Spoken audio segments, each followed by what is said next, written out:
जय शिवराय मित्रांनो, मुख्यमंत्री माझी लाडकी बहीण योजनेच्या अंतर्गत पात्र असलेल्या फेब्रुवारी महिन्याच्या हप्त्याच्या प्रतीक्षेत असलेल्या महिला लाभार्थ्यांसाठी एक अतिशय दिलासादायक असा अपडेट आहे.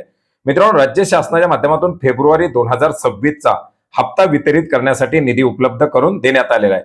मित्रांनो, याच्या संदर्भातील 24 मार्च 2026 चा सामाजिक न्याय व विशेष सहाय्य विभागाचा आपण हा GR पाहू शकता.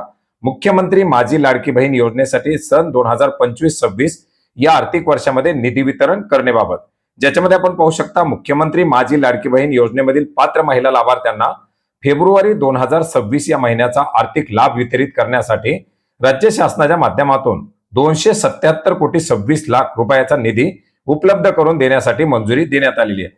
मित्रांनो, एकंदरीत आपण जर पाहिलं तर सामाजिक न्याय व विशेष सहाय्य विभागाच्या माध्यमातून अनुसूचित जाती प्रवर्गाच्या महिला लाभार्थ्यांसाठी हा निधी वितरित केला जातो आणि हा निधी वितरित केल्यानंतरच पुढील 1-2 दिवसामध्ये किंवा साधारणपणे त्याच आठवड्यामध्ये लाडकी बहीण योजनेचा हप्ता वितरित केला जातो. अशा प्रकारे आता हा निधी उपलब्ध झाल्यामुळे लवकरच फेब्रुवारी महिन्याचा थकीत असलेला हप्ता पात्र महिला लाभार्थ्यांच्या खात्यामध्ये वितरित केला जाणार आहे. मित्रांनो, लवकरच महिला व बाल विकास विभागाच्या माध्यमातून या योजनेच्या हप्त्याच्या वितरणाच्या संदर्भातील घोषणा केली जाईल आणि हप्ता कधी वितरित केला जाणार याची माहिती आल्यानंतर ते अपडेट सुद्धा आपण नक्की जाणून घेणार आहोत. भेटूयात नवीन माहितीसह, नवीन अपडेटसह. धन्यवाद.